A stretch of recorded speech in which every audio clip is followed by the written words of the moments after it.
우리가 꿈꾸는 어떤 나라의 모습이 있습니다. 정의와 질서가 있고 걱정과 근심이 적고 좀 스트레스도 좀 덜 받는 그런 나라. 그리고 사는 즐거움이 있는 그런 나라. 여러분들 살고 싶으시죠? 우리나라가 현재 그런 나라입니까, 여러분들에게? 우리는 이런 나라를 살고 있습니다. 살고 있습니다. 적어도 여러분들은 그런 나라에 이미 살고 계십니다. 여러분들은 어떤 나라에 살고 계시나요? 하나님의 나라는 먹고 마시는 것이 아니요 오직 성령 안에서 의와 평강과 희락을 누리고 살아가는 나라. 우리는 대한민국을 살고 있습니까? 하나님의 나라를 살고 있습니까? 우리는 대한민국 안에서 하나님의 나라를 살고 있습니다. 맞습니까? 하나님께서는 모든 사람이 구원을 받으며 진리를 아는 데 이르기를 간절히 원하십니다. 하나님께서 이 땅에서 그리고 우주에서 열심히 그분의 피조물들을 위해서 일하시는 가장 큰 목적은 그분의 나라를 확장시키는 일입니다. 하나님께서 통치하시는 나라에 더 많은 사람들이 멸망당할 나라의 시민권을 버리고 나 이 나라 더 이상 안 살고 저기 가서 살래. 그렇게 만드시기 위해서 하나님께서는 정말 열심히 성실하게 일하고 계십니다.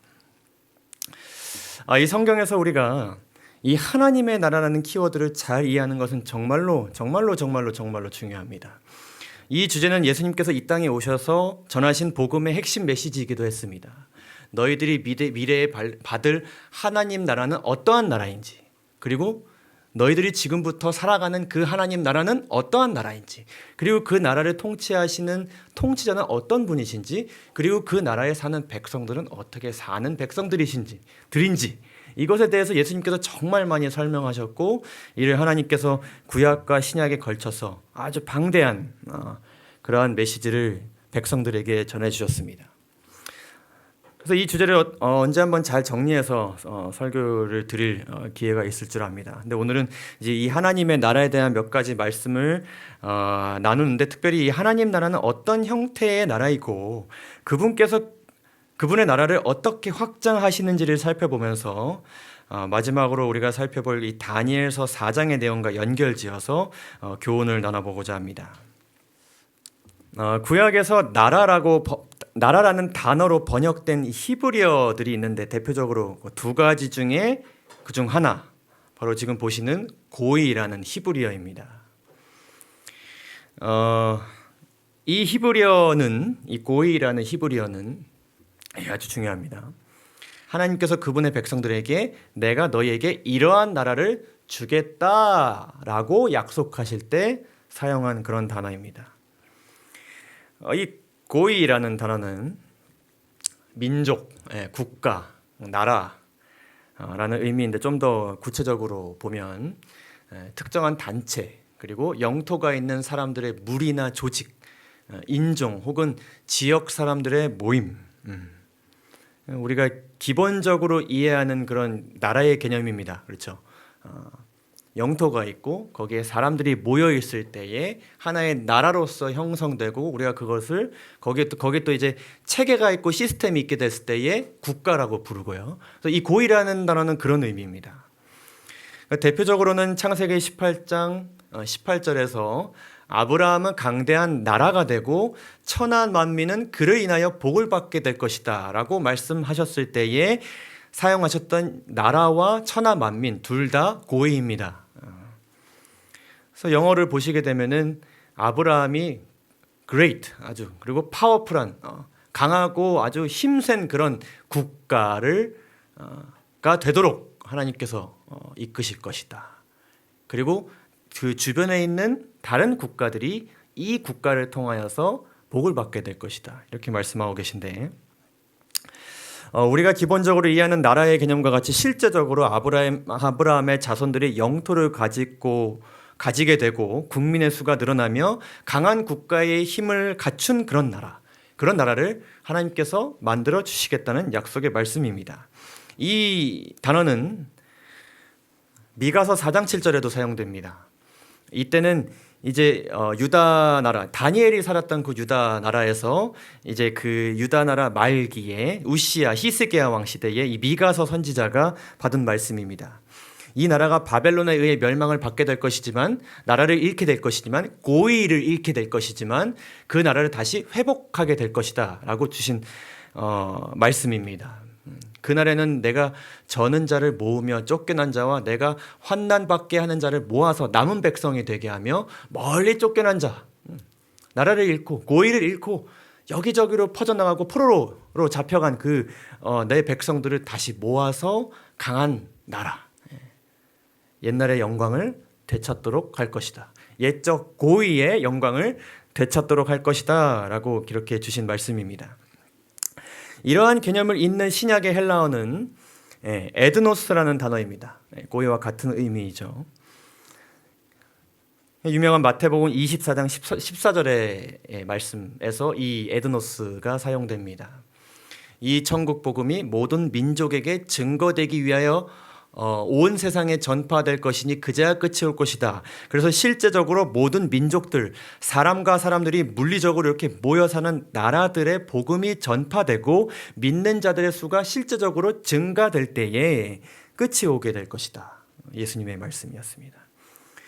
또한 유대인 무리, 이방인 무리, 어떤 무리, 유대인 에드노스, 이방인 에드노스 이렇게 비슷한 사람들끼리 이렇게 모여 있는 하나의 그 무리를 지칭할 때 이 단어를 또한 사용하였습니다.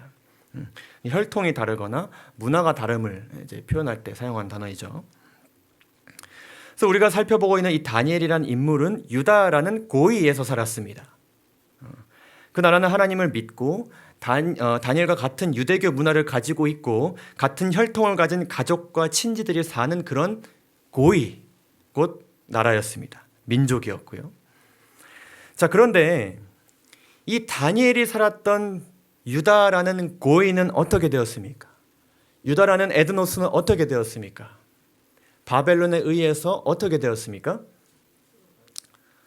네, 잃어버렸습니다. 멸망하였습니다. 바벨론이란 대제국에 의해서 망하였습니다. 나라의 땅은 적에게 빼앗겼고요. 그 지도자와 구성원들은 포로로 잡히거나 아니면 죽임을 당했습니다. 하나님을 믿는 백성들이 사는 나라, 유다라는 고위는 멸망하였습니다. 만약 성경에서 말하는 이 나라라는 단어에 이러한 의미만 담겨져 있다면 우리에게 얼마나 큰 불안과 두려움을 가져다 줄까요? 만약에 이것이 그 나라의 유일한 의미라면, 그렇죠? 여러분들이 이 다니엘의 입장에서 이 고의를 잃게 된다면, 그리고 사랑하는 사람들이 죽임을 당하게 된다면, 물론 하나님께서 그 고의를 회복시키실 것이라고 약속은 하셨지만 다니엘에게는 눈앞에 펼쳐진 그 끔찍한 상황들, 그렇죠? 그런 것들을 보면서 얼마나 마음 가운데 많은 시험들이 있었을까요? 어떻게 보면 우리가 함께 모여 예배를 드리고 있는 이 교회도 일종의 고위이자 에드노스입니다. 우리가 피를 나눈 형제들은 아니지만 예수 그리스도의 피를 나눈 형제들입니다. 그렇죠? 하나님께서 세우신 교회라는 이 물리적인 공간에서 같은 믿음을 가진 사람들이 함께 모여 교제를 나누고 예배를 드리는 그런 고위이자 에드노스입니다. 근데 우리가 코로나를 통해서 간접적으로 그리고 직접적으로 경험한 것은 이 교회라는 고위와 에드노스가 어떻게 될 수 있다는 것을 우리가 경험하였습니까? 어떻게 될 수 있다는 것.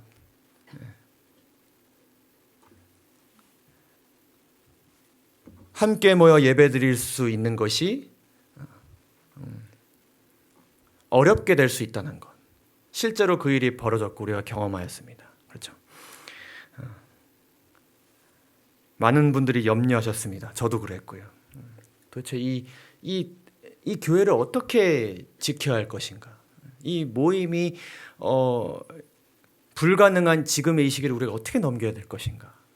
비록 이제 짧고도 또 긴 시간이 흘러서 지금 이렇게 그래도 많이 회복되었지만은 다니엘이 나라를 잃은 것처럼 우리도 어쩌면 나라를 잃은 심정 아니었습니까? 뭔가 이렇게 심장이 떼어진 듯한 느낌. 성도님들을 6개월씩 보지 못하고, 그렇죠? 생사만 확인하고 살아갔던 그 시절, 우리가 재작년 작년 생각해 보면 참 쉽지 않은 시간이었습니다. 그런데 중요한 것은 이 나라로 번역된 이 고이나 에드노스라는 단어는 나라의 그 어떤 형태를 표현하기는 했으나 그 나라의 정체성과 정신을 표현하지는 않았습니다. 그래서 하나님께서는 그분의 백성들에게 그분의 나라는 이러한 나라가 되어야 한다. 잘 들으셔야 됩니다. 나의 나라는 이러한 나라가 되어야 한다. 너희는 이러한 나라가 되어야 한다. 그분의 백성들이 살아가고 있고 살아갈 나라는 이런 나라이다라고 설명하실 때는 하나님께서 다른 단어를 사용하였습니다. 출애굽기 15장 5절에서 6절에 있는 말씀입니다. 여러분도 잘 아시는 말씀이죠. 너희가 내 언약을 지키면 너희는 백성들 중에서 내 소유가 되겠고 너희가 내게 대하여 제사장 나라가 되며 거룩한 백성이 되리라. 이렇게 모세와 그 백성들과 하나님께서 언약을 맺으시는 장면에서 이러한 말씀을 주시는데, 여기에서 거룩한 백성은 고이입니다. 그래서 다른 세상 민족들과 구별되는 사람들의 무리가 너희가 될 것이다 라고 표현하시면서 고이라는 단어를 말씀하시면서 그 나라는 제사장들이 모여있는 나라가 될 것이다 라고 말씀하셨을 때는 고이가 아닌 마므라카라는 히브리어를 사용하셨습니다. 좀 다르죠? 이 단어와 같은 의미를 가지고 있는 신약에서 사용된 헬라어는 바실레이아라는 헬라어입니다. 이 마므라카와 같은 의미입니다. 고이랑은 다른 의미의 헬라어입니다. 우리가 잘 아는 말씀, 너희는 먼저 그의 나라와 그의 바실레이아와 그의 에드노스를 구하라가 아니라 그의 바실레이아와 그의 의를 구하라. 그래서 하나님께서 이 기도하는 법을 이제 알려주시면서 너희가 구할 것이 이것이다라고 말씀을 하시는데, 그 여기서 말씀하시는 그의 나라, 하나님 나라는 우리가 그냥 물리적으로 모여서 함께 영토를 가지고 이 안에서 예배드리는 그런 나라가 아니라 조금 다른 의미의 나라인 것입니다. 이 마므라카와 바실레이아, 이 두 단어는 고이와 에드노스와 같이 나라로 번역되기는 하지만 이 두 단어의 본래 의미는 단순히 나라가 아니라 왕국이라는 의미입니다. 자, 국가와 나라 그리고 왕국이라는 단어는 어떤 차이가 있습니까? 국가와 나라는 굉장히 포괄적인 의미입니다. 그렇죠? 뭐 이렇게 그냥 국민들이 모여 있는 것을 나라라고도 할 수도 있고, 어떤 하나의 체계를 나라라고 할 수도 있고, 그렇죠? 하나의 민족을 나라라고도 할 수 있는데, 왕국이라는 단어는 조금 다릅니다. 왕국이라는 단어는 그 나라의 성격을 이야기하고 있습니다. 이 왕국이라는 단어에서 강조되는 것은 영토와 구성원과 같은 나라의 외적인 형태를 나타내는 것이 아니라 나라의 무엇을 강조하고 있다고요? 통치권을 강조하고 있습니다. 누가 이 나라를 다스리고 있는가, 이것이 강조되는 것입니다. 왕국이면 누가 다스리는 나라입니까? 왕이 다스리는 나라입니다. 대통령과는 전혀 다른 의미이죠. 국민이 세운 것도 아니고 혈통에 의해서 절대적인 권력을 가지고 나라를 통치하는 왕이 다스리는 나라가 바로 왕국입니다. 그래서 이 왕국이라는 단어에 담겨진 의미는 여러 가지가 있는데, 방금 말씀드린 것처럼 왕이 국가의 절대적인 위치를 가지고 있습니다. 이것은 신분의 차이를 이야기합니다. 이 민주주의에서는 대통령과 국민은 신분적으로 다르지는 않습니다. 그저 권한이 다를 뿐이죠. 그러나 왕은 다릅니다. 아예 신분적으로, 태생적으로 다릅니다. 완전히 다릅니다. 그리고 그렇기 때문에 왕의 말은 곧 나라의 법이고 백성은 이에 절대 복종해야 됩니다. 우리가 역사를 보면 알겠지만 때로는 왕이 정말 말도 안 되는 이유로 법을 바꾸기도 하고 도저히 받아들일 수 없는 법을 강요하기도 합니다. 그러나 그 백성들에게는 뭐가 없습니까? 선택권이 없습니다. 왕국에서는 왕의 말이 곧 법입니다. 그리고 이 왕국은 왕의 영향력을 크게 받습니다. 그래서 왕의 그 어떤 정신 상태나 육체의 상태에 의해서 이 나라의 어떤 흥망성쇠가 굉장히 좌지우지하기도 합니다. 그래서 때로는 왕이 아플 때에 왕의 아픔을 나라에 알리지 않는 경우도 있고요.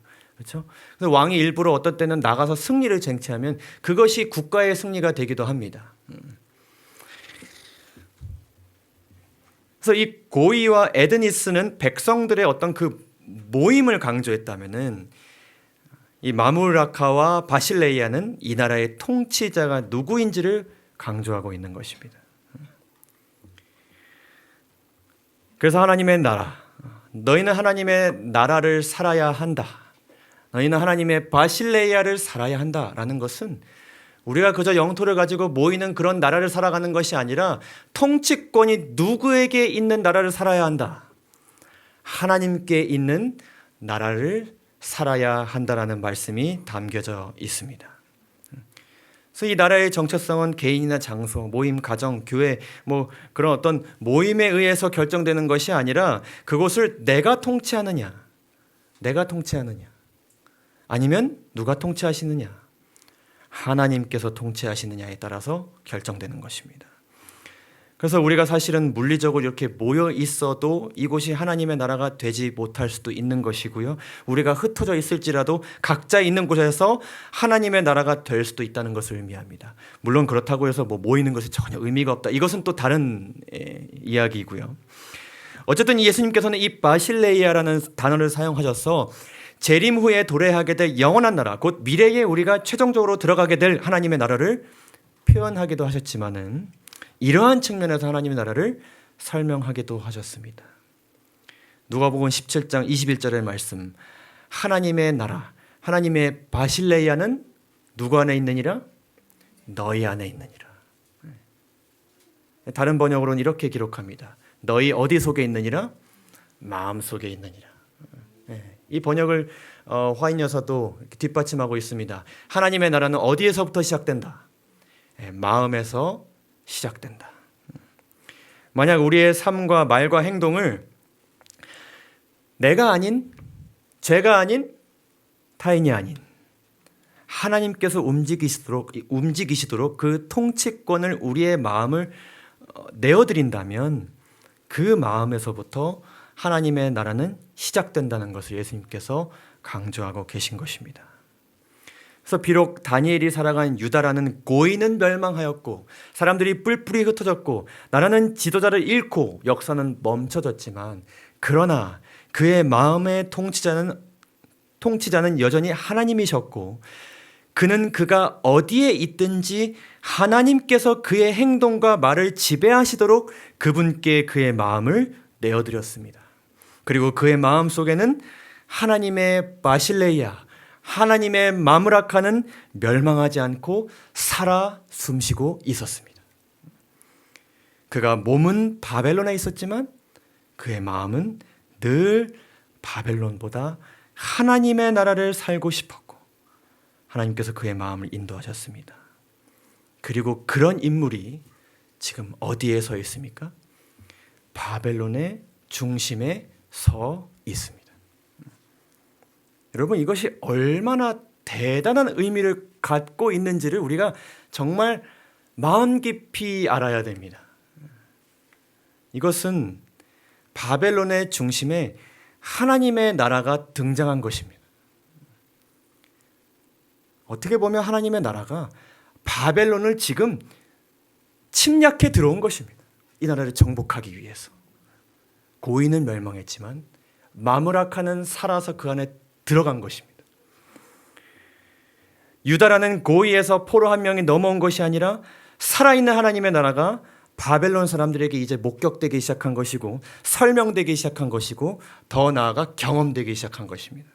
온 세상의 우상 숭배와 죄악을 주도하던 나라의 중심에 세상 건축물들과 과학과 지식과 권세의 중심에 하나님의 나라가 세워진 것입니다.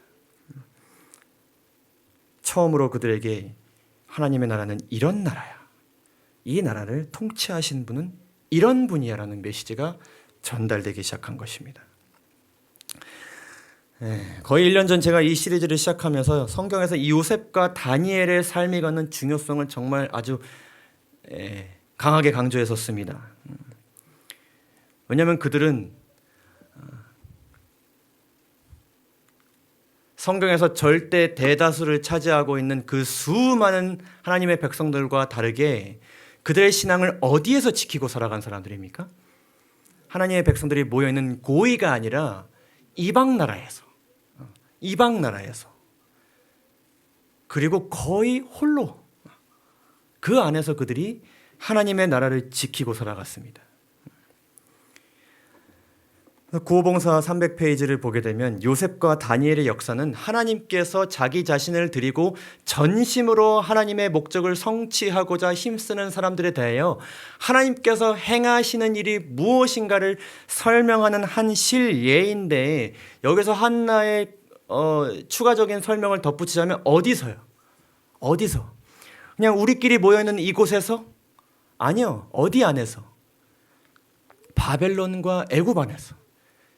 그 세상 역사에서 가장 권세가 강했고 가장 우상숭배가 짙었고 가장 그들을 핍박했던 그 나라 속에서 그들을 통해서 하나님께서 어떻게 그의 나라를 실현시키시는지, 그의 나라를 확장시키시는지를 보여주는 실제적인 예라는 것입니다.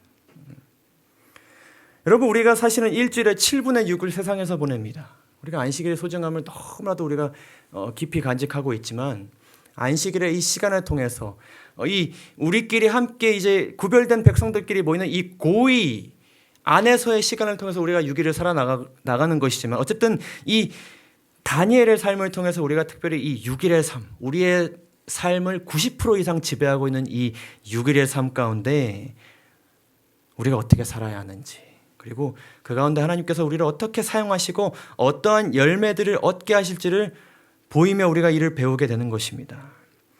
여러분, 이렇게 산 사람들의 기록이 성경에 그렇게 많지 않습니다. 그래서 이들의 역사는 정말로 우리에게 귀한 그런 기록들입니다. 그래서 화인 여사도 여러 곳에서 요셉과 다니엘의 삶을 연구하라 이렇게 권면하고 있습니다. 마지막 시대를 살아가는 백성들에게 이들의 삶이 기록된 것이 얼마나 다행인지 모릅니다. 그들은 하나님을 연구하는 삶을 살았습니다. 하나님을 찾는 삶을 살았고, 하나님을 닮아가는 삶을 살았고, 하나님을 전하는 삶을 살았습니다. 그런데 어디서요? 이방 나라 안에서. 그들의 삶이 하나님에 대해 많이 알았고 하나님의 품성을 닮았고 대단한 사람들에게 복음을 전했기 때문에 위대한 삶이 아니라, 그들이 그곳에서 그 안에서 그들의 삶의 통치권을 하나님께 드리고 살아갔다는 것이 매우 중요한 것입니다. 그들의 삶은 하나님의 나라의 역할을 한 그런 삶이었습니다.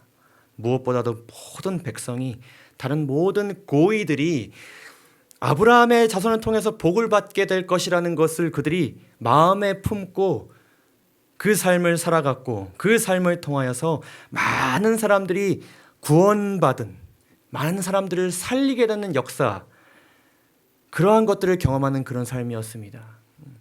하나님께서는 요셉을 애굽 나라에서 생명을 공급하는 샘으로 삼으셨습니다. 그 요셉이 원칙을 지키고 하나님 나라를 전파하고 친절을 베풀고 배려하고 용서하고 그러한 삶의 모습을 통하여서 하나님께서는 그 나라의, 애굽 나라의 모든 백성의 생명이 보존되도록 하셨습니다. 그리고 하나님께서는 다니엘을 통하여서 바벨론의 지혜 있는 모든 자들의 생명을 구원하셨습니다. 그리고 이와 같은 구원은 뭐와 같았다고요? 실물교훈과 같았다. 실물교훈이라는 것은 이들의 삶 가운데 하나님께서 보여주신 그 모든 일들이, 교훈들이 누구의 삶에서 이루어질 수 있다는 것을 확정하는 것일까요? 우리의 삶 가운데 반드시 이루어지게 될 것이라는 것을 하나님께서 실물 교훈으로 보여주시는 것입니다. 우리가 살펴본 다니엘서 1장과 4장의 말씀은 어떻게 보면 여러분, 우상 숭배를 이끌고 악을 행하는 그 위대한 바벨론의 지도자가 하나님에 의해서 정말 어떻게 보면 형벌을 받고 낮춰지고 뭔가 대가를 치르는 그런 이야기라기보다는요, 하나님께서 이 바벨론 지도자로 하여금 다니엘의 구도자가 되게 하시고 그를 통하여 마침내 구원받게 해주시는 그러한 이야기입니다. 처음에는 누가 봐도 바벨론이 훨씬 살기 좋은 나라였습니다. 비교조차가 불가능했습니다. 망한 그 유다라는 고의와 바벨론이라는 고의는 비교가 불가했습니다. 크기와 환경과 그 권세가 비교가 불가했습니다. 그러나 시간이 점점 지날수록 처음에는 정말 이상한 나라였는데 뭔가가 있는 듯한 나라로 느껴지기 시작하면서 뭔가 범상치 않은 나라로 느껴지기 시작하면서 이 다니엘의 삶을 통치하시는 하나님이 얼마나 위대한 그러한 분이신지를 마침내 이 바벨론 제국의 지도자가 인정하게 되었고 이를 모든 나라의 사장 초반부에 선포하게 되는 것입니다. 그리고 하나님께서는 이 기회를 놓치지 않고 마침내 멸망당할 그 나라를 버리고 하나님 나라에 들어가 살 수 있는 초청장을 그에게 주신 것입니다. 그 초청장은 다름 아닌 다니엘서 4장에 하나님께서 그에게 주신 꿈과 다니엘을 통하여 전달하신 회개의 메시지였습니다. 이 느부갓네살 왕의 꿈은 너무나도 이상한 꿈이었습니다. 여러분 잘 아시는 내용이죠. 큰 나무가 있었는데 제가 전에 설명을 드렸기 때문에 또 자세히 설명드리지는 않겠습니다. 다니엘을 불러 이 꿈을 해석했더니 그가 어떻게 되는 것이었습니까? 7년 동안 뭐와 같이 되어서 짐승과 같이 되어서 어떤 왕으로서의 권세와 모든 그의 삶 가운데 이루어진 모든 것들을 잃고 어떤 인간으로서의 기본적인 어떤 모든 것을 그가 잃고 마침내 그가 모든 것을 잃고 살아가게 되었습니다. 여러분 이렇게 그가 살아가게 된 것은 돌이킬 수 없는 어떤 멸망의 선고였습니까? 너 그동안 많은 사람들 괴롭혔잖아. 내가 통치하는 나라 너가 멸망시켰잖아. 너 한번 대가 한번 치러봐. 이렇게 주신 것이었습니까? 바벨론에게 주신 그 멸망의 선고와 같이 느부갓네살 왕에게도 너의 모든 것은 내가 다 잃게 할 것이다. 더 이상은 돌이킬 수 없는 어떤 멸망의 선고를 하나님께서 내리신 것입니까? 아니면 너가 돌이킨다면 살 수 있다는 하나님의 나라, 너가 인정한 그 하나님의 나라에 너가 그토록 버리기 힘든 바벨론의 시민권을 버리고 나의 나라로 들어오게 해주겠다는 어떤 초청장이었습니까? 왕에게 다니엘이 이렇게 말하였습니다. 왕이여 나의 가난한 것을 받으시고 공의를 행함으로 죄를 속하고 당신이 행하는 모든 그 죄된 그 마음을 다 버리고 가난한 자를 긍휼히 여김으로 죄악을 속하소서. 그리하시면 당신이 그것을 피할 수 있게 될 수 있습니다. 여러분 죄를 가진 모든 것들은 멸망의 대상으로 지정됩니다. 그것들은 당장 망할 수도 있고 혹은 재림 때 결국 영원히 멸망하게 될 것입니다. 근데 그 모든 것들 그리스도인이건 비그리스도인이건 교회이건 국가이건 다 죄를 짓고 살아가는데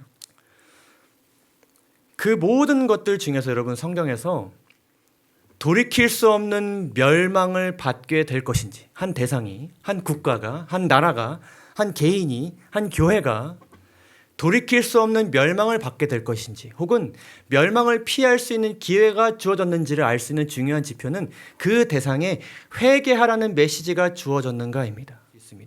여러분 이 바벨론과 그 열국들 이 열국들에는 회개하라는 메시지가 주어졌습니까? 바벨론에게 너희가 회개하면 그 나라가 더 오래 갈 것이다.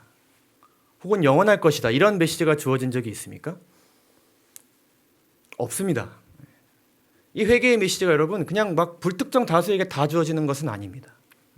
바벨론과 페르시아와 그리스와 로마와 그 열국에게는 하나님께서 회개의 메시지를 전달하지는 않으셨습니다. 그 나라 자체에는, 그 고의에는. 그것들은 반드시 어떻게 될 것입니까? 멸망하게 될 것입니다. 예레미야를 보게 되면 이 바벨론이 다시 일어나지 못할 것이라고 하였습니다. 바벨론의 이름을 가진 국가는 다시 일어나지 못하고 영원히 멸망하게 될 것이라고 하나님께서 선언하셨습니다. 니느웨 이런 나라는 어떻습니까? 거기에는 회개 메시지가 주어졌습니까? 안 주어졌습니까? 주어졌습니다. 주어졌기 때문에 그 나라는 다시 돌이킬 수 있는 기회를 얻게 된 것입니다. 만약에 하나님께서 회개의 메시지를 주지 않으셨다면 그 나라는 그냥 멸망하는 나라로 지정된 것입니다. 계시록에 여러 가지 또 교회들이 나옵니다. 우리가 지금 살아가고 있는 라오디게아 교회. 내 곤고한 것과 가련한 것과 가난한 것과 눈먼 것과 벌거벗은 것을 알지 못한다. 얼마나 심각한 상태입니까? 여러분, 이 마지막 시대의 이 라오디게아 교회가 가지고 있는 이러한 상태는 어떻게 보면 정말 마지막 시대의 교회의 구실을 조금도 할 수 없는 상태입니다. 이 교회에게 사명을 주시면 안 되는 그런 교회의 상태입니다. 어떻게 보면요. 그런데 이 교회에는 무엇이 주어졌습니까? 회개의 메시지가 주어졌습니다. 권면의 메시지가 주어졌습니다. 불로 연단한 금을 사서 부요하게 하고 흰 옷을 사서 입고 벌거벗은 수치를 보이지 않게 하고 안약을 사서 눈에 발라보라. 물은 내가 사랑하는 자를 책망하여 징계하노니 너는 열심을 내라 회개하라. 메시지가 주어졌습니다. 그렇다면 이 교회는 어떤 기회가 주어진 겁니까? 비록 그러한 상태에 누워져 있지만은 회개할 수 있는 기회, 돌이킬 수 있는 기회가 주어진 것입니다. 그래서 우리가 성경을 읽으면서 여러분 이 권면의 말씀 그리고 우리가 예언신을 읽으면서 회개의 메시지가 전달된 대상, 하나님께서 회개의 메시지를 전달하라고 명령하신 대상이 누구인지를 아는 것은 굉장히 중요합니다. 우리가 이것을 알아야 어디에 가서는 멸망하게 될 것이라고 이상하게 얘기하지 아니하고 어디에 가서는 회복될 것이라고 이야기하지 않게 되는 것입니다. 만약에 하나님께서 회개의 메시지를 전달한 그런 대상인데 우리가 그런 대상을, 그런 교회를, 그런 개인을, 그런 사람들을 우리가 절망적으로 미래가 불투명한 그런 존재를 우리가 여긴다는 것은 그것은 굉장히 우리가 조심해야 되는 일입니다. 그 사람은 답이 없어. 야, 느부갓네살 왕 풀무불의 기적을 통해서도 그의 마음이 낮춰지지 않았네. 저 왕은 더 이상 가망이 없는 것 같아. 저 교회는 미래가 없어. 저 사람들은 더 이상 돌이킬 수 없는 기회가 없는 것 같아. 야, 정말 절벽 끝까지 갔어. 우리가 이런 이야기를 하는 것을 굉장히 조심해야 됩니다. 왜냐하면 하나님께서는 그 대상들에게는 회개의 메시지를 주신 것이고 하나님께서는 돌이킬 수 있을 만한 하나님의 능력을 통하여서 그들을 다시 하나님의 나라로 초청할 수 있는 그러한 희망을 하나님께서 가지고 계신 것이기 때문에 우리는 그 대상들을 희망적으로 바라봐야만 합니다. 다니엘이 그러하였습니다. 그러한 마음으로 바벨론이라는 고인은 멸망하게 될 것이지만 느부갓네살 왕은 이 꿈을 통하여서 회개의 메시지가 주어졌다는 것을 그가 알았습니다. 바벨론은 멸망하게 될 것이지만 이 사람은 하나님 나라에 들어갈 수 있겠구나. 7년이 지났습니다. 느부갓네살 왕은 비로소 하늘을 우러러보게 되었습니다. 하나님께서는 그분의 나라에 대해 호기심을 갖고 경외심을 가진 사람을 버리지 않으셨습니다. 기어코 그 사람을 짐승과 같은 상태까지 만들어 가지고요. 이 사람으로 하여금 내가 세운 이 나라 버릴래. 나 저 다니엘이 사는 저 나라에 가서 살래. 하나님께서 통치하신 나라에 살래. 그러한 마음을 그가 갖게 되었습니다.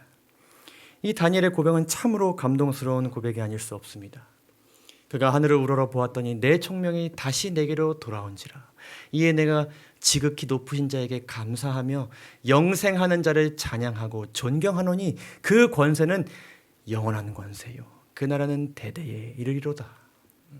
그러므로 나 느부갓네살이 하늘의 왕을 찬양하며 칭송하며 존경하노니 그의 일이 다 진실하고 그의 행하심이 의로우심으로 무릇 교만하게 행하는 자를 누구를? 나를 능히 낮추셨음이니라. 그가 마침내 하나님의 섭리로 하나님 나라를 받아들이게 되었고 하나님 나라의 시민이 되었으며 하나님께서 그를 맞이해 주셨습니다. 하나님의 마음으로 한 하나님의 자녀가 하나님의 나라를 살아가는 동안 한 영혼이 구원을 받았습니다. 그것도 그 나라에서 가장 구원받기 어려워 보이는 그 사람이 하나님 나라에 들어오게 되었습니다. 구원받은 그의 삶에는 어떠한 변화가 있게 되었을까요? 다니엘이 아까 권면했던 그 말씀을 통해서 우리가 알 수 있게 되는 것은 그가 얼마나 많은 가난한 자들을 압제하고 그의 그 권세를 세우기 위하여 많은 건축물들을 지으면서 얼마나 많은 사람들을 핍박하고 힘들게 하는지를 다니엘이 이야기하였습니다. 그러나 그가 하나님 나라에 들어가게 되었을 때에 그는 사람들을 죽이는 삶에서 살리는 삶으로 바뀌게 되었습니다. 한때 교만하던 군주는 겸손한 하나님의 자녀가 되었고, 압제적이고 거만하던 통치자가 현명하고 뭐가 많은 왕이 되었다? 자비심이 많은 왕이 되었다. 아멘이죠? 하늘의 하나님을 멸시하고 모독하였던 그가 이제 지극히 높으신 이의 권세를 인정하였고, 아주 중요합니다. 여호와께 대한 경외심과 그의 신하들에 대한 행복을 증진시키고자 열렬히 노력하였다. 성도의 삶을 그가 살기 시작한 것입니다. 느부갓네살 왕의 기록은 여기에서 끝납니다. 우리가 하늘에 가게 되면 그를 만나게 될 것입니다. 설교를 줄이면서 여러분들께 몇 가지 강조하고 마치도록 하겠습니다. 하나님 나라의 통치자에 대해서 부지런히 배우며 살게 되시기를 간절히 바랍니다. 내가 살아가는 이 나라, 그 나라의 통치자께서 이 나라를 어떻게 통치하시는지, 그분의 품성이 어떠한 품성이신지 그것을 부지런히 배우면서 살아가시기를 간절히 바랍니다. 그리고 믿음으로 그 하나님을 믿고 그 통치자를 믿고 바벨론과 애굽 안에서 하나님의 나라를 살아가게 되시기를 바랍니다. 여러분들이 홀로 그곳에 있을 때에 하나님의 고인은, 그리고 하나님의 바실레이아는, 그 나라는 멸망하지 않게 되는 것입니다. 그 나라는 여러분들 마음 가운데 그곳에서 살아 숨쉬게 되고, 여러분들이 그곳에 계심으로 인하여서 그곳에 하나님의 나라가 세워지게 되는 것입니다. 우리가 하나님 나라를 살아가게 될 때에 하나님께서 그분의 이름을 우리를 통하여서 높이게 될 것을 확신하시기 바랍니다. 그리고 하나님을 통해서 내가 산 것처럼 나를 통해서 하나님께서 더 많은 사람들을 살려주실 것을 믿고 이를 위해 간절히 기도하게 되시기를 바랍니다. 우리의 간절함이 더하게 될 때에 이것이 실물 교훈으로 우리 삶 가운데 이루어지게 될 것입니다. 그리고 마지막으로 종말과 회개의 메시지가 희망 있는 메시지로 전달되기 위하여 우리가 최선의 노력을 다하게 되기를 간절히 소망합니다.